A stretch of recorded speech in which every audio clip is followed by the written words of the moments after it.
ជំរាបសួរពុកម៉ែបងប្អូនទាំងអស់គ្នាចានេះគឺជាប្រភេទម៉ាស៊ីនច្រកទឹកអូតូ 2 in 1 គឺក្រុមហ៊ុនយើងខ្ញុំបានធ្វើការដំឡើងរួចរាល់មួយគ្រឿងទៀតហើយ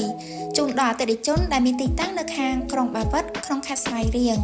ចំពោះម៉ាស៊ីននេះគឺអតិថិជនបានកំងចាសម្រាប់ច្រកជាមួយនឹងដបទឹកសុទ្ធគឺចំណុះ1លីត្រកន្លះដែលក្បាលច្រកទឹកមាន12និងក្បាលមុខគម្របដបមានចំនួន1ចឹងចំពោះការប្រើប្រាស់ប្រភេទម៉ាស៊ីនច្រកទឹកអូតូស្វ័យប្រវត្តិគឺចំណេញមែនទែនពុកម៉ែបងប្អូន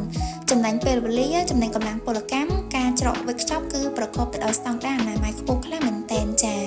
ហើយចំពោះម៉ាស៊ីនដែលខាងក្រុមហ៊ុនយើងខ្ញុំនាំចូលគឺជាប្រភេទម៉ាស៊ីនថ្មីបូកកាសខ្លាញ់គោពីរោងចក្រតែម្ដងចា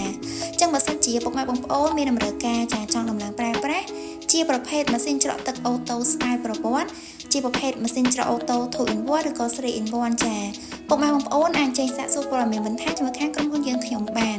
ហើយសម្រាប់ក្រុមហ៊ុនយើងខ្ញុំគឺយើងមានក្រុមការងារបច្ចេកទេសដែលពួកគាត់មានជំនាញច្បាស់លាស់ក្នុងការរៀបចំដំឡើងម៉ាស៊ីនជូនដល់ពុកម៉ែបងប្អូនផងដែរចាសូមអរគុណ